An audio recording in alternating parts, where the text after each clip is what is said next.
Em Isaías capítulo 45, o Senhor Deus vai nos mostrar a sua soberania através da vida de Ciro. Isso mesmo, 150 anos antes de Ciro nascer, o Senhor Deus disse que ia usar a vida dele e a forma como ele seria utilizado para instrumento de libertação do seu povo do cativeiro.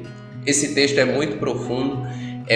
É extraordinário como Deus é intencional ao criar cada um de nós. Eu convido você a ficar comigo aqui até o final, porque esse texto vai mostrar que a sua vida tem propósito. Deus lhe criou com um propósito.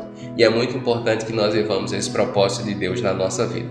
Mas antes de continuar, eu lhe convido a inscrever-se no canal se você ainda não é um inscrito, clicando no botão vermelho aqui embaixo. Clique no sininho e ative todas as notificações e não esqueça de deixar o like. Se você puder, deixe agora, porque isso vai fazer com que mais pessoas sejam alcançadas por essa mensagem. É uma forma de você me ajudar a pregar o Evangelho. Se torne membro para que você tenha acesso a conteúdo e gravações exclusivas. E se quiser ficar mais próximo, é só me seguir lá no Instagram, Diego Nascimento 316. Amém? Esse estudo de Isaías 45, na verdade, ele começa em Isaías 44, versículo 28.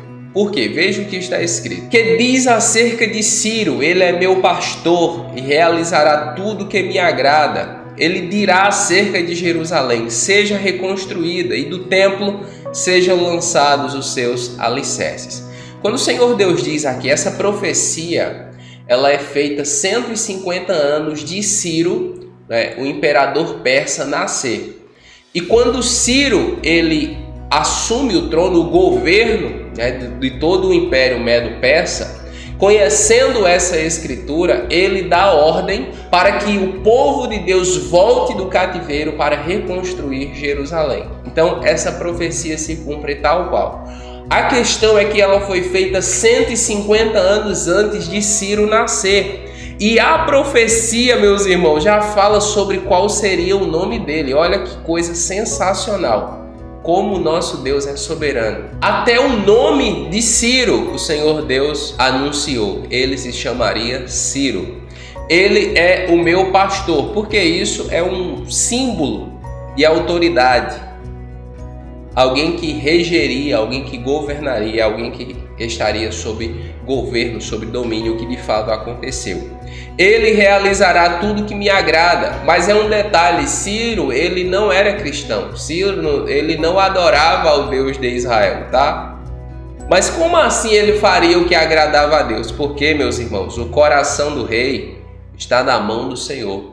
Deus é soberano. Não necessariamente alguém precisa servi-lo para fazer a vontade dele. Se o Senhor o quiser, mesmo que alguém não o sirva, ela será usada no propósito de Deus. Deus fez isso com Nabucodonosor, porque se tinha alguém ruim na terra era Nabucodonosor. Mas Deus usa ele para cumprir seus propósitos em Judá, em Jerusalém. Usa Ciro, que também não o servia. Usa uma série de pessoas que não o serviam, como por exemplo, o supervisor de Esté.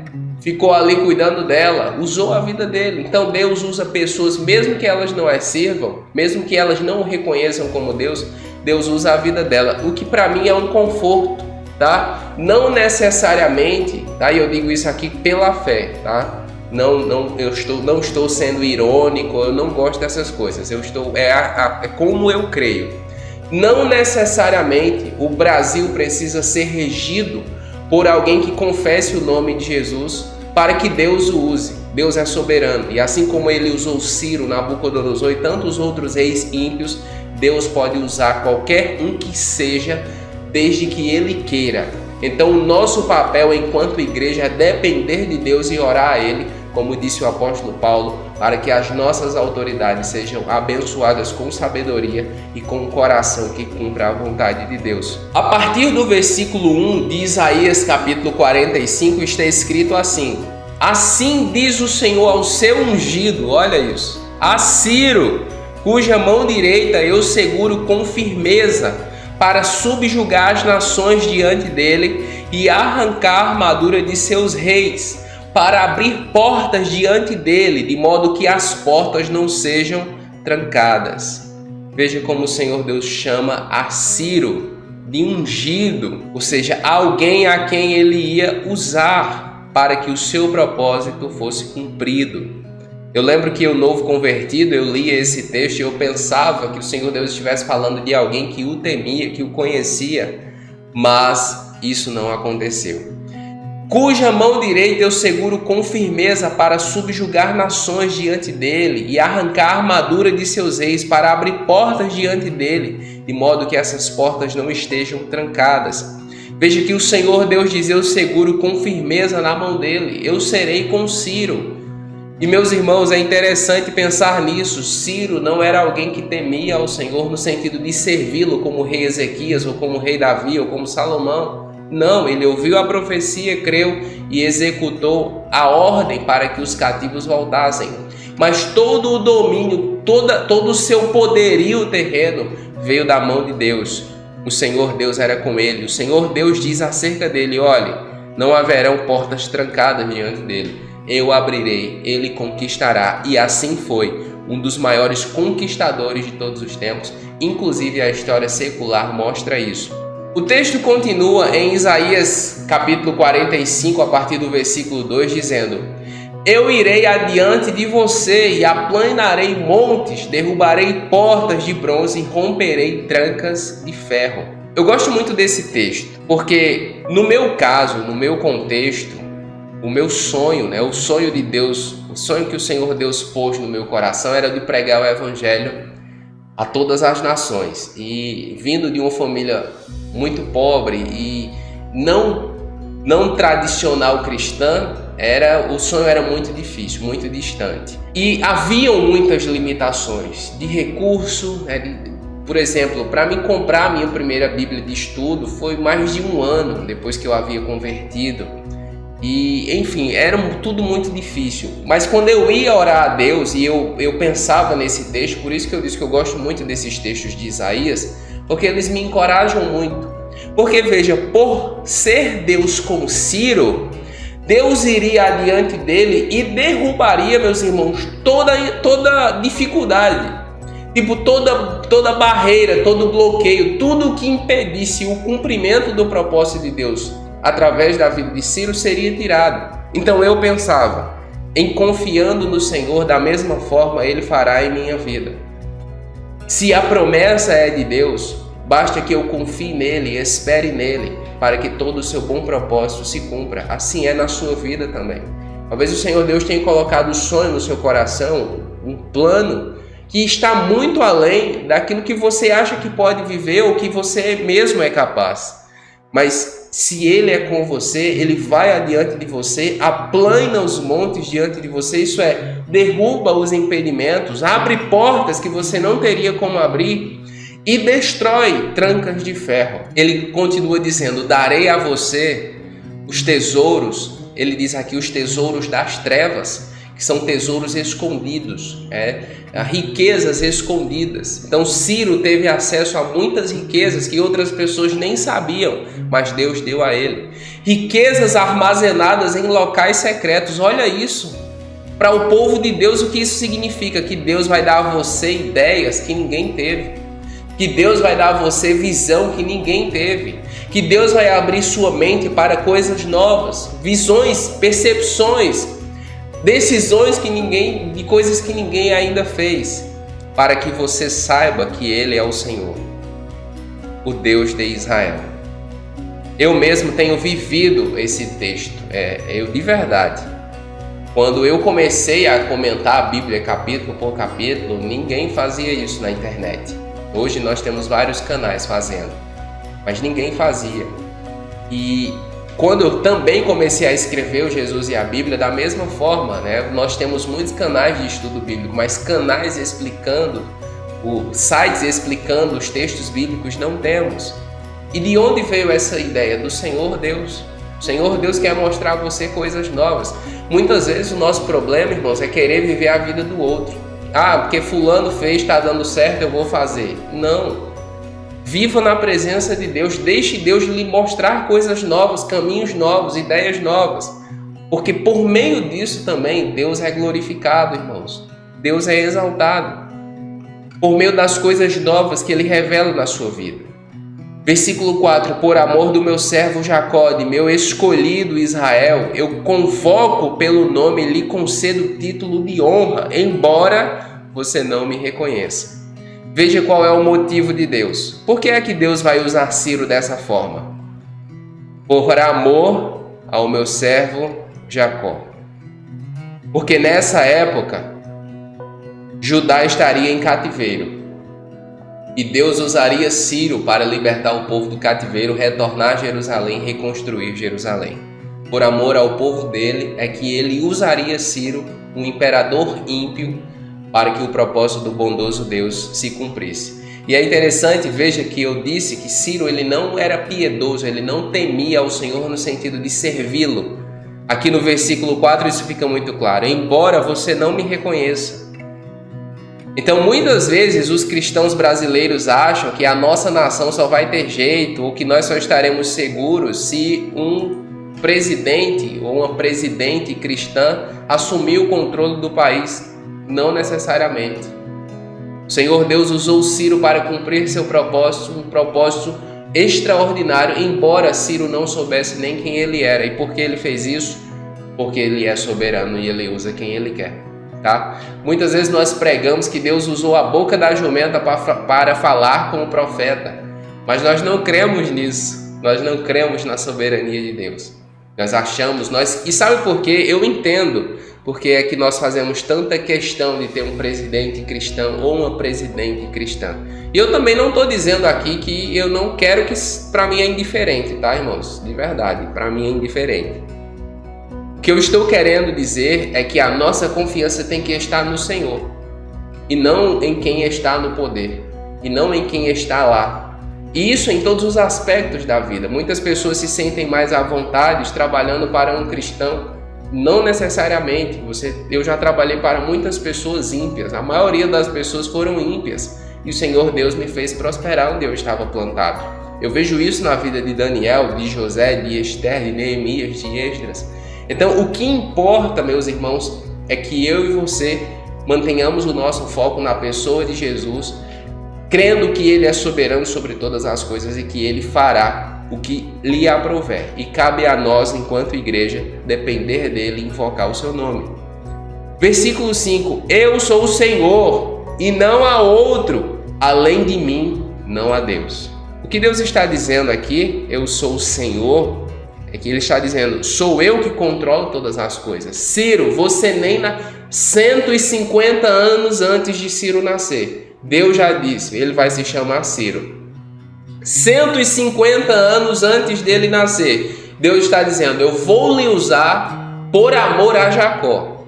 Você não me reconhece, você não sabe quem eu sou, mas eu vou usar a sua vida por amor ao meu servo, por amor ao meu povo. E sabe por que eu vou fazer isso, Ciro?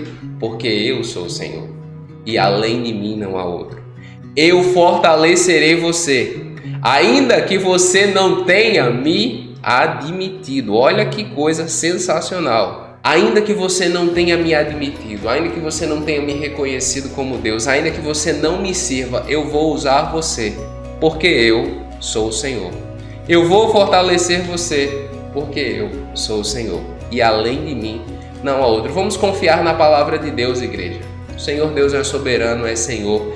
A minha vida e a sua vida estiver confiada nas mãos dele, estará segura. O texto continua dizendo, versículo 6, de forma que, do nascente ao poente, saibam todos que não há ninguém além de mim. Eu sou o Senhor, e não há nenhum outro. Eu formo a luz e crio as trevas, promovo a paz e causo a desgraça. Eu, o Senhor, faço todas essas coisas. Esse texto aqui é um texto um pouco controverso. Muitas pessoas usam esse texto, inclusive, para dizer que Deus é quem causa o próprio mal. Mas eu vou explicar aqui para vocês, tá? O que é que o Senhor Deus está dizendo nesse contexto? Se você vem estudando comigo o livro de Isaías, você vai perceber que Deus está dizendo que Ele mesmo vai levantar nações como Babilônia e Assíria para impor juízo a Judá, ao seu povo, para que o seu povo se arrependa. Mas da mesma forma, depois que ele anuncia o juízo a essas nações e através delas, ele diz: mas eu também vou restaurar você, mas eu também lhe reedificarei, mas eu também vou cuidar de você. Não tema, eu escolhi você. Então o que é que esse texto quer dizer? Eu formo a luz e crio as trevas, promovo a paz e causo a desgraça. É que o mesmo Deus que emite juízo, o mesmo Deus que emite a tribulação, a angústia e a dor, é também o mesmo Deus que restaura, é também o mesmo Deus que restitui, é também o mesmo Deus que cuida, entende?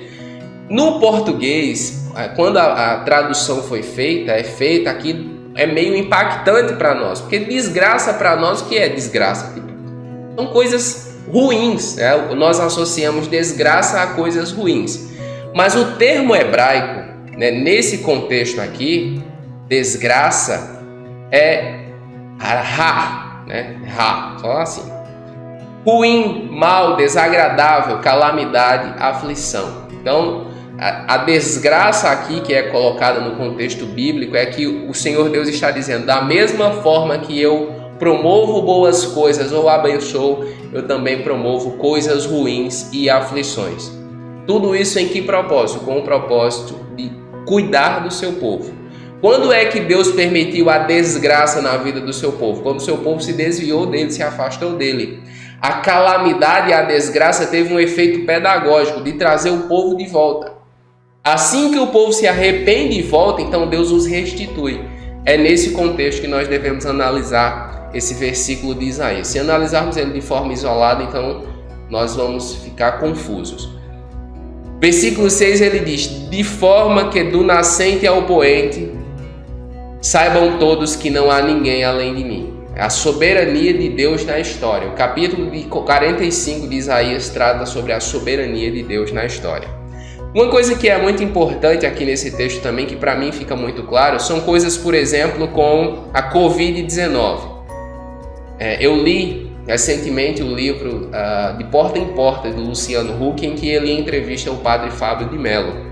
E o padre Fábio de Mello diz que não acredita que a Covid-19 tenha sido ato de Deus, porque Deus ele é causador só do bem. Quando você é raso na teologia, ou quando a Bíblia não é o fundamento da sua teologia, então você comete esse engano, tá? E quando você lê o texto de Isaías, esse texto aqui, então você diz: bem, se ele é soberano sobre todas as coisas, se é ele quem rege todas as coisas, não tem como a Covid-19 ter vindo sobre a terra, ou tantas outras coisas ter vindo sobre a terra sem que ele tenha permitido, tá? Então, ou Deus ordenou, como ele ordenou as pragas sobre o Egito, ou ele permitiu, como permitiu que Satanás tocasse na vida de Jó. De uma forma ou de outra, passou pela soberania de Deus. Por que é que eu estou lhe dizendo isso, igreja? Para que você saiba que Deus tem o controle de todas as coisas, tá? Para que você saiba que Deus tem o controle de todas as coisas, que nada foge à sua soberania, quer sejam coisas grandiosas, quer sejam coisas pequenas. Por isso que eu e você devemos colocar a nossa confiança nele. E é exatamente assim que ele encerra o capítulo, dizendo no versículo 7: eu, o Senhor, faço todas essas coisas. Eu, o Senhor, faço todas essas coisas. Um vulcão não entra em erupção sem que ele permita. Um tsunami não se forma sem que o Senhor permita. A terra não fica sobreaquecida sem que o Senhor permita.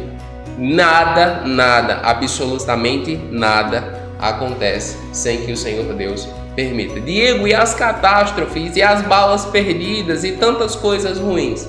Nada acontece sem que ele permita. Agora, qual é a outra discussão? É se é justo. Se Deus tomou a melhor decisão, se em sua permissão ele tomou a melhor decisão. Aí nós já discutimos isso.